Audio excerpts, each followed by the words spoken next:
you don't let your son get on the internet. You also don't let your son go to public school. No. What is it about the internet these days? Growing up, because you're 40, we're gonna call it 40.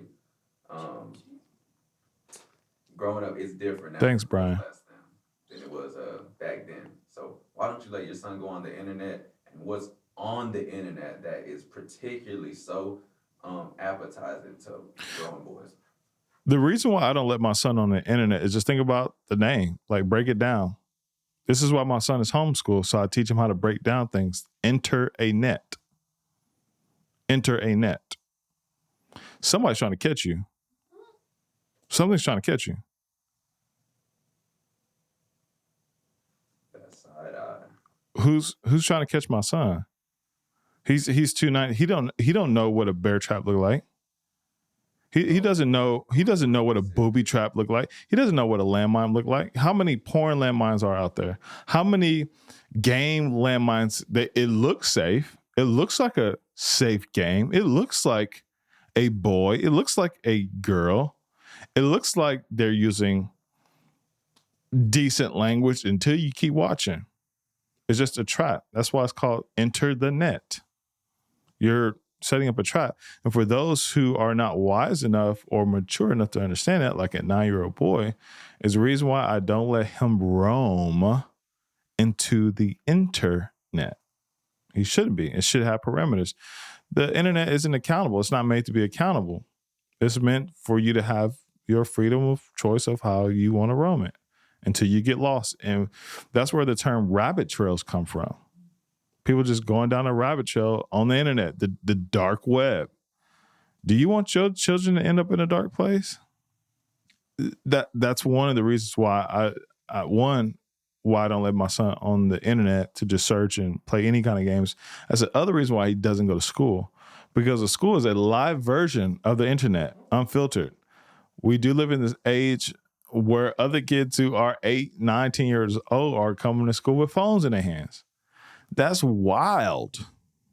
That's how much the parents them off to the internet. That's wild. So it all comes back to influence.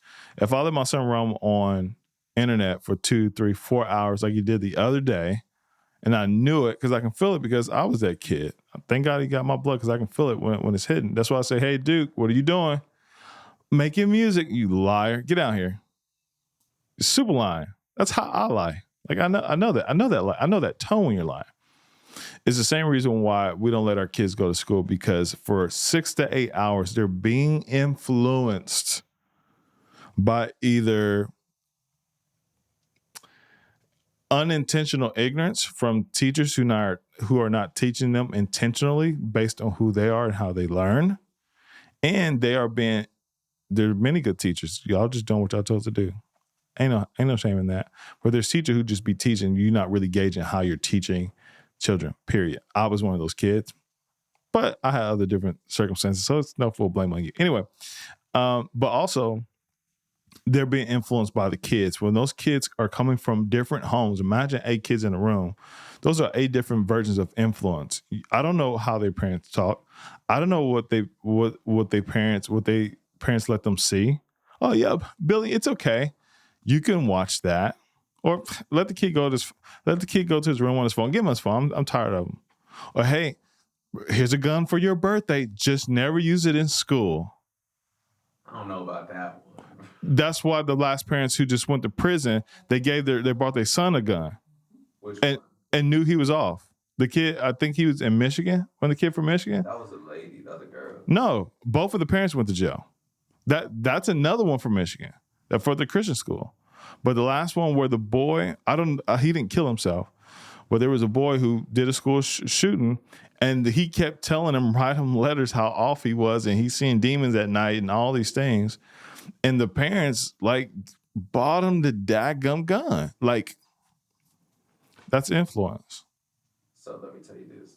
What's your advice then to fathers with young, let me say, fathers who have to work a lot and they got young kids back at home and they're in the same boat. They don't want their kids to be exposed to stuff like that. What's your advice for them? They got to work a lot. My advice for any parent who is working, putting and providing food on the table, who is trying to provide a better life, first thing I would encourage you is one to stay aware that if you're not teaching and guiding and leading your kid, someone or something is at all times.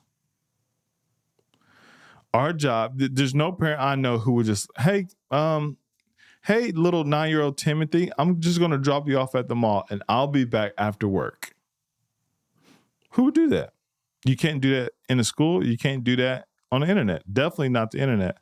School, yeah, there should be safeguards and teachers there to look after. Most teachers are. I would say 95 to 99.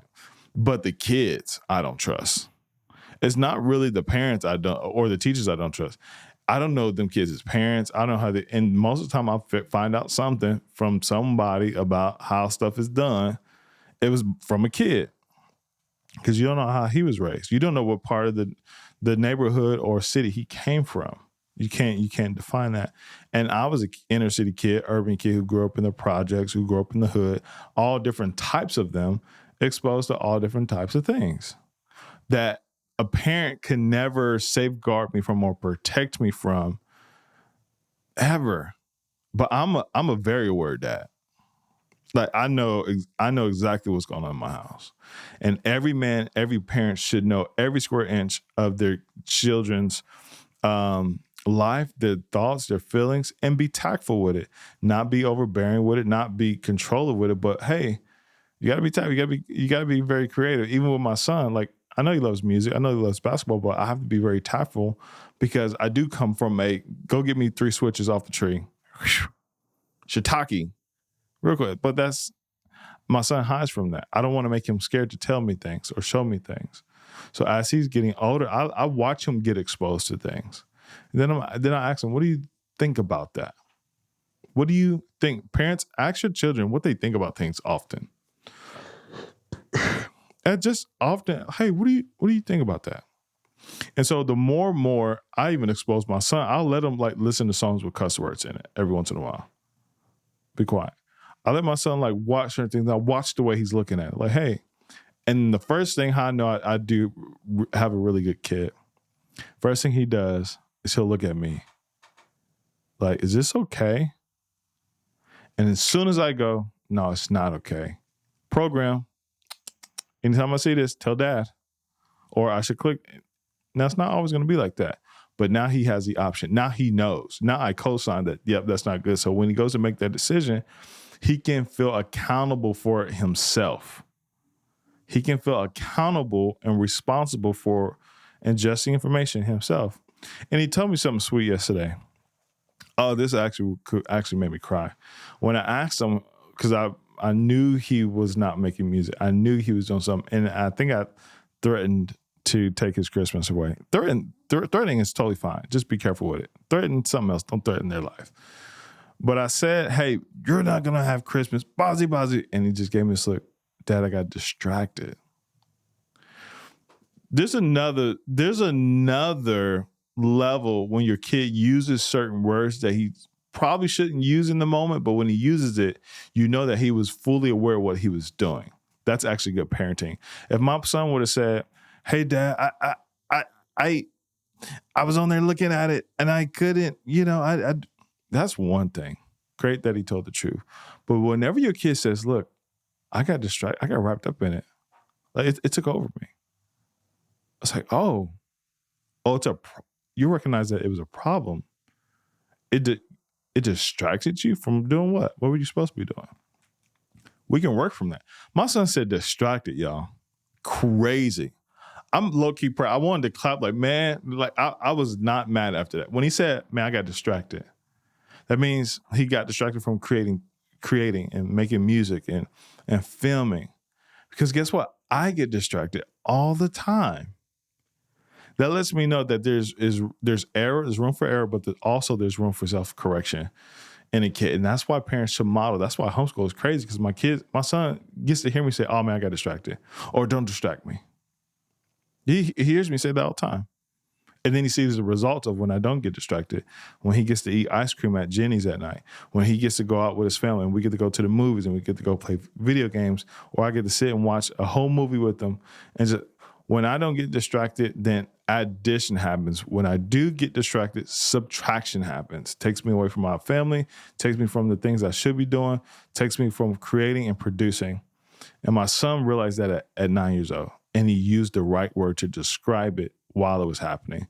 Because he could have lied to me again, or he could have just in that moment, just like, yeah, I did, and felt shame and felt guilt. That's what you don't want. But when a kid said, Dad, I got distracted. It's the best thing a parent can hear. Anyway. Last one here for you. What's your advice to not just fathers, but parents in general, or even guardians in general, that catch their children in the act? So they've already caught them being exposed to it. No room to lie anymore. What's your call on that? They've already been exposed to, and I'm talking, they've been exposed to the worst of the worst. They've been exposed to, like drugs on the internet, porn on the internet, and they caught them.